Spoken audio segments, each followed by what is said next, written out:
Ciao football lovers of the world, my name is Giuseppe, welcome back on the channel. I hope you are all doing well. It's Wednesday, last day of round of 16. After a triple whistle of today, we will know who will be the 8 teams that will participate to the quarterfinal of Champions League. We'll come back on the games of yesterday, what happened during Arsenal, Porto, Barcelona, Napoli. We'll introduce the games of today, the last 2 games. We'll speak about some benches, about some big coaches, Rafa Benitez and Maurizio Sarri, that since yesterday are no longer coaches of their respective team.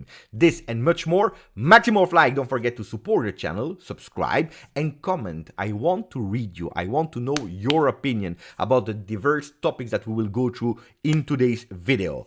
Now we start. But before starting speaking about Champions League, let me come back on something that made me smile. Because usually, when I record the video or before recording the video, I already know what I want to speak about. I want to speak about actuality, about what happened the day before. I want to introduce today. I want to speak about the recent football activities. But of course, I'm helping myself with all the sport pages, the front pages, inside pages. I read to develop the video to make sure that I don't forget any news. Today, I smiled a lot when I saw the different narratives of explaining football, or at least to say, by me as a paper, as a sport page. Look at L'Equipe, French paper, that is speaking about one topic only. They have chosen for a really minimalistic way of explaining football. La course au soleil, the run towards the sun. Today, Paris Saint-Germain against Nice in quarterfinal of Coupe de France, and that's it. And that's the topic. Then inside you will see all the other stories, but that's their front page. While on the other side you open Sportbild, German paper, and you don't know what they will speak about. Because there are so many different stories on one page. It's a big melting pot of buy me. By me. Look, we will speak about this. And if you're not interested about that, we will speak also about that. And don't forget, we will also speak about this and this and this. Here they're speaking about the transfer list of Bayern Munich for this summer. They're speaking about Nagelsmann that will watch Dortmund against PSV this evening to understand who he can select for Euro 2024. They are speaking about the big stars in Europe. They are speaking about so many different topics. It's totally crazy. Which story do you prefer? Which front pages are you preferring? When you see both of them in your local shop, which one are you buying? L'Equipe, minimalistic, or the melting pot of Sportbild? Let me know. Anyway, we now start speaking about what happened yesterday, but also we know now surely that Arsenal and Barcelona are joining the first one that qualified: Bayern Munich, Manchester City, Paris Saint-Germain and Real Madrid.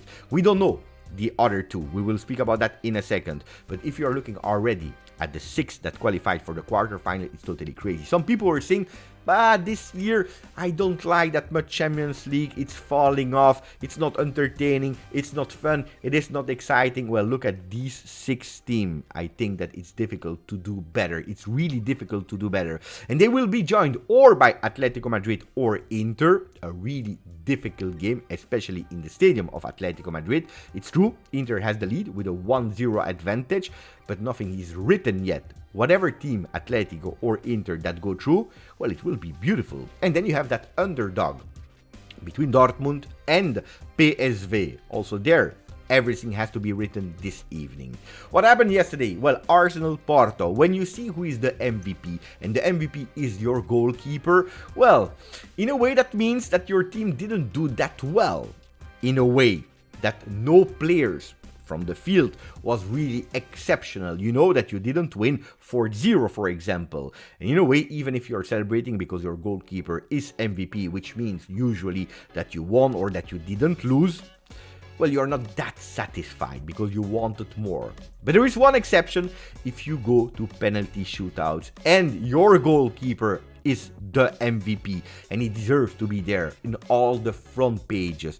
Glove story with the picture of him saving that last penalty. Raya heroics put Arsenal through in dramatic shootout is the first title. The second one is We've Gun It. Of course, it is important to play with these words because after 14 years, Arsenal went through and they go again to play a quarter final. And that's really, really nice. And also, especially thanks to their goalkeeper. Then, of course, you have the easy word plays like Mirrorsport, Hurraya. Hooray, hurraya, I don't know how you say it. And then hip hip hurraya for Star Sport. Creativity this morning. super creativity this morning. Anyway, what are they saying in Portugal? Because of course we know it. A penalty, you win, you lose. You win, you lose. It's like a coin that you are throwing in the air. Well, 11 metros, the 11 meters, the penalty spot there, can be that close, but can be also that far away. Because they were that close to qualify Porto, the team of Sergio Conceição, but now they are that far away because it's over for them. Respeto, respect, because they appreciated the performance of Porto, the team of Conceição, the team of Pepe. They did a really heroic performance. They were losing 1-0 with a goal of Trossard. It was not enough. But can we really speak, probably, or maybe a last time, about the performance of Pepe in Champions League? That was just incredible. 41 years, 26 days. Is as old as Mikel Arteta. Yesterday, it's not just he was old and he was playing and it's beautiful for the books, for the almanacs. No, yesterday he did a great performance, a fantastic performance that can just be applauded. Pepe has never been my favorite player, but credits where it's due, and he totally deserved them. Then, after the game, Conceição, he said, Arteta has insulted my family. And I was informing myself about it. I was curious, what did he say, why not? Because I don't like insult, I don't like these kinds of violence in one of the, or maybe the most beautiful sport on earth. Should not be there. But on the other side, I was starting to doubt when digging in the past. Well, I remember Porto eliminated by Chelsea by Thomas Tuchel, where Sergio Conceição said exactly the same. After full time, he insulted me, speaking about Thomas Tuchel. So I don't know. Every time that he's losing, the other coaches are insulting him. I don't know. Was it a beautiful game? Yes, it was a beautiful game. Yes, it was a thriller game.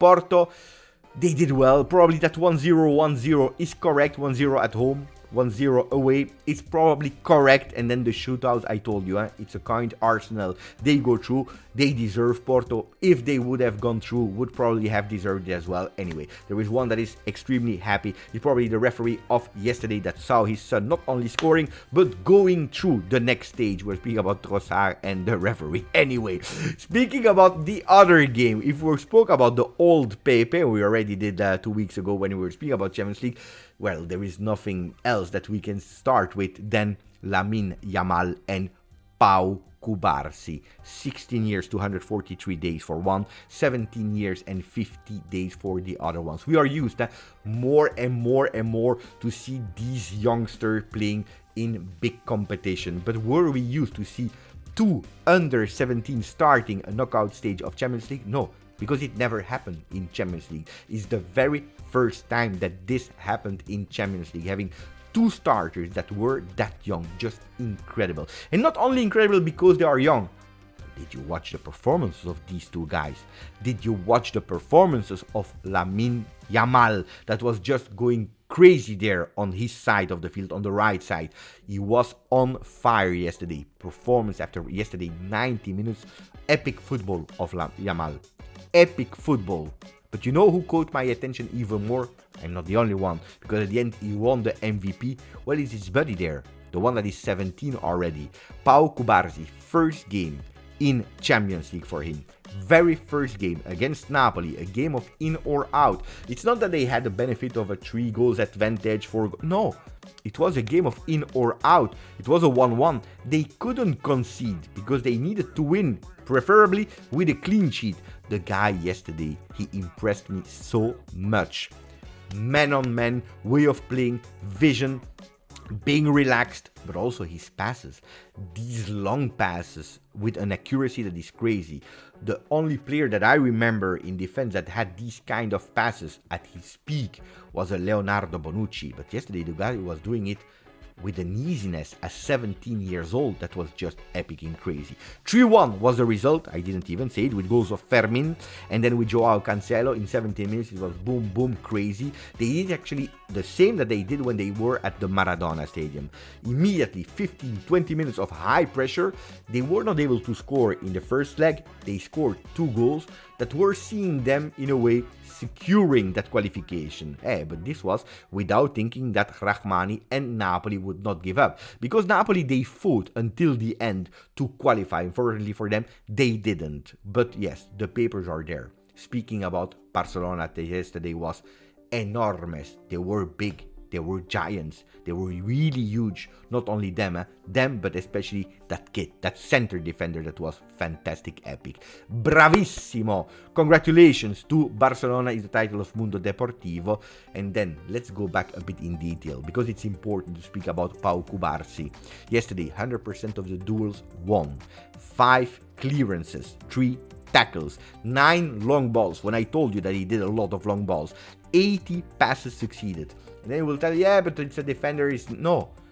When he's doing passes, it's the right pass at the right moment, and even sometimes risky passes that he was succeeding. 17 years old, fantastic. Another record for Lamine Yamal, 16 years, 243 days. I told you, is the youngest player that ever qualified in a knockout stage. Just fantastic for them. On the other side, if we are celebrating, or in Spain, they are celebrating with a big smile.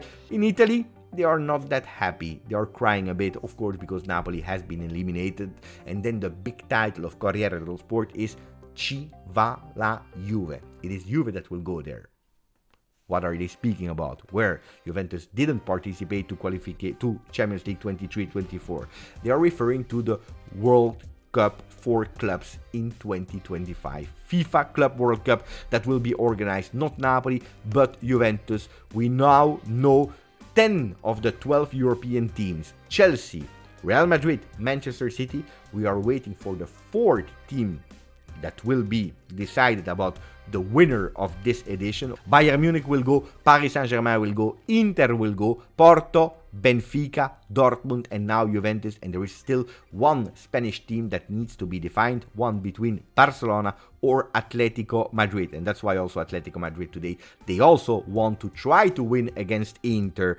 Atleti, ahora tú. Atleti, now you need to do it. After Barcelona, after Real Madrid, you are the 3rd Spanish team and you need to do it. It's the big title on Marca. Nunca dejes de creer. Never give up believing. Believe that you can do it, especially because you are playing in your home, where this season you have been only fantastic. But of course, they will play against Inter, that is talked about as the most informed team of Europe. Well, against the Devils of Atletico, they will be Lautaro and Thuram, that plays again together from the start. The last time that they played together was against Atletico Madrid when they were playing in the Giuseppe Meazza Stadium. Today another game will be played, Dortmund against PSV. This is the dag. This is the day where they will know if they can do it, yes or not.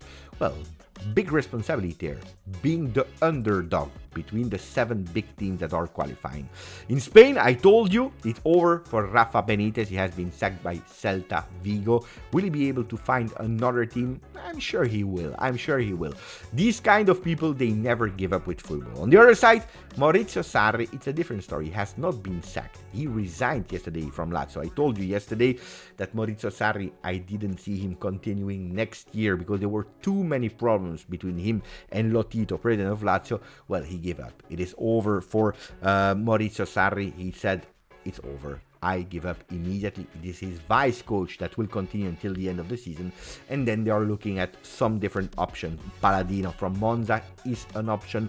Tudor is an option. Italiano coach of Fiorentina is another option. But the story between Lazio and Maurizio Sarri is over. What are they also speaking about in Italy? Well, disasters, because it is Italy, and in Italy it's always controversy, it's always chaos. This time they were speaking about Milan because they have some problems with the justice. There were some investigations about the property, the ownership. Is it correct? Has it been done correctly, yes or not? Anyway, this will be to follow up. At the moment, they are saying that they could potentially risk to be banned of Europe next season, lose some points in Serie A. Anyway, big topic that honestly I am not aware about, so it will be difficult for me to inform you about that today. We'll see in the coming weeks, in the coming months. Hopefully for Milan, they can show that they are absolutely not guilty. It is what it is. Guys, my name is Giuseppe. We covered football. I hope you enjoyed it. Thank you. Ciao.